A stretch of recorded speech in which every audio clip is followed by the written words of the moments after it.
Terima kasih atas waktunya. Izin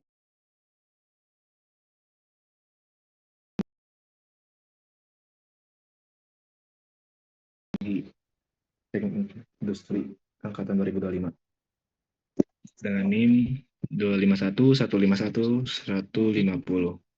Pada kesempatan kali ini, saya akan menjelaskan struktur atom dan ikatan atom sebagai penentu sifat fisik dan kimia sebuah materi.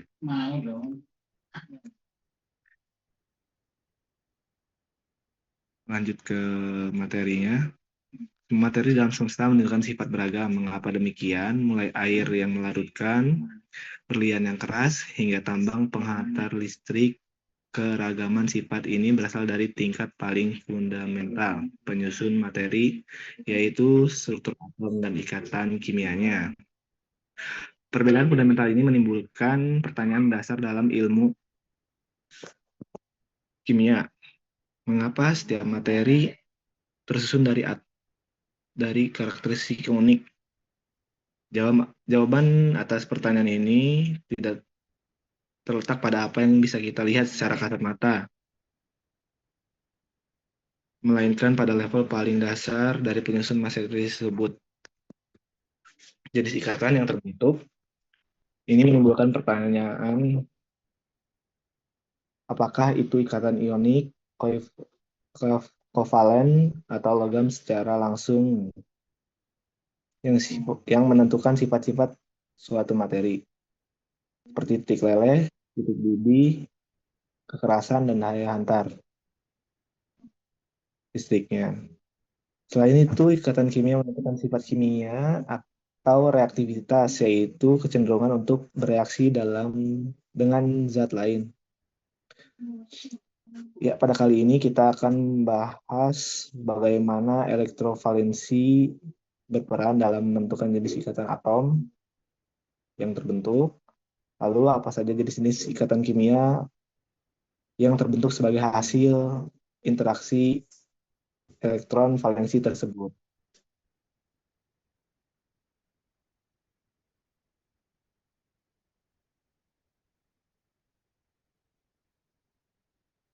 Ikatan kimia sebagai penentu sifat materi. Jenis ikatan kimia ada dibagi tiga, ionik, kovalen, logam, yang mendikte perilaku materi.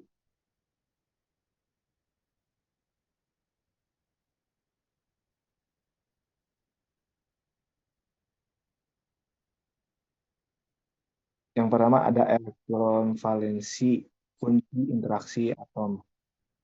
Elektron valensi adalah sebuah elektron yang terletak pada kulit terluar dari sebuah atom. Elektron valensi memegang peran kunci dalam semua interaksi kimia karena lokasinya berada di garis paling depan atau garis terluar sebuah atom. Seluruh interaksi ini pada dasarnya didorong oleh satu tujuan, mencapai konfigurasi elektron yang stabil. Stabilan ini dengan konfigurasi gas mulia, yaitu golongan 18, yang memiliki kulit terluar penuh atau elektrovalensi yang lengkap. Singkatnya, jumlah elektron valensi dan sifat elektronegatifan atom adalah faktor penentu utama jenis ikatan. Jika satu atom cenderung melepas dan yang lain cenderung menerima. Terbentuk ikatan ionik jika kedua atom sama-sama cenderung kuat menarik. Jika satu cenderung melepas dan yang lain cenderung menerima elektron, terbentuklah ikatan ionik. Jika kedua atom sama-sama cenderung kuat menarik, terbentuknya ikatan koivalen. Jika akan berbagi dan membentuk jika kedua atom sama-sama cenderung mudah melepaskan elektronnya, mereka akan membentuk dalam sebuah ikatan logam. Lalu ada yang disebut Sifat elektronegatif. Sifat elektronegatif secara sederhana adalah ukuran kemampuan kecenderungan sebuah atom untuk menerima elektron ke arah dirinya sendiri ketika atom tersebut sedang berikatan ber- berikatan kimia dengan atom lain.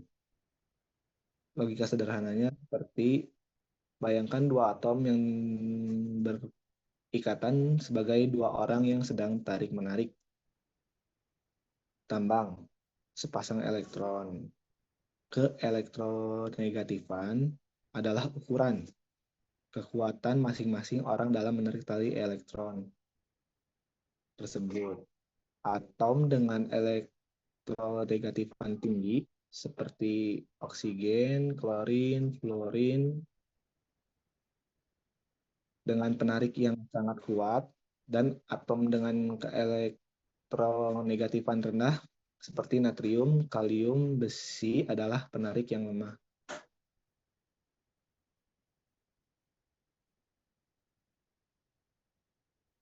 Kita lanjut ke jenis-jenis atom yang terbentuk sebagai hasil dari interaksi elektron valensi. Jadi jenis ikatan atom, ikatan ionik. Yang pertama ada ikatan ionik. Ikatan ionik daya tarik menarik elektron negatifnya yang kuat antara ion positif dan ion negatif terbentuk ketika terjadi perbedaan keelektronegatifan yang kuat menarik yang sangat besar antara atom. Interaksi ini umumnya terjadi antara atom logam dan atom non-logam. Atom logam seperti Na memiliki sedikit elektron dan energi ionisasi rendah, sehingga mereka cenderung mudah melepaskan elektron tersebut untuk menjadi stabil. Dan di sisi lain, atom non-logam seperti klorin, Cl memiliki banyak elektron valensi dan afinitas elektron tinggi, sehingga mereka cenderung kuat menangkap elektron. Dalam proses ini transfer atau serah terima elektron antar atom logam memberikan elektronnya dan atom non-logam menerima elektron itu menjadi ion negatif.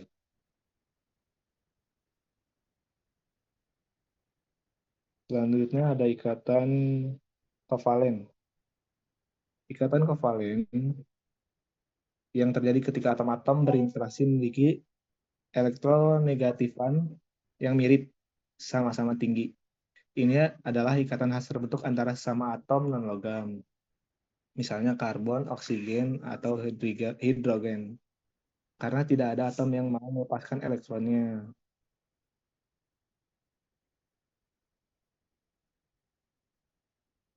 Untuk mencapai kestabilan dan pemakaian bersama pasangan elektron valensi.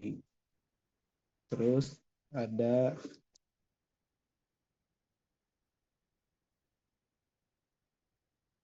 ikatan logam. Jenis ikatan yang terakhir, ikatan logam terbentuk secara eksklusif antara sesama atom logam. Misalnya dalam sedikit elektrovalensi dan keelektronegatifan yang sangat rendah. Artinya mereka semua sangat mudah melepas elektron. Ketika atom logam ini berkumpul dalam struktur padat, tidak ada atom bertugas menangkap elektron yang terlepas. Akibatnya elektron valensi dari semua atom menjadi terdelokalisasi. Mereka tidak lagi terikat pada suatu atom individu, melainkan bergerak dengan bebas. Nah, dari tiga ikatan tadi, kita dapat menyimpulkan berdasarkan pembahasan yang telah diuraikan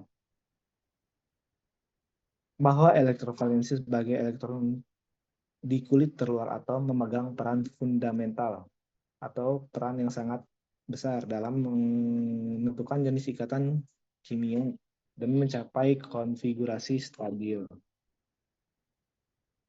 Cara atau mencapai kestabilan ini ditentukan oleh jumlah elektron valensi dan sifat keelektronegatifan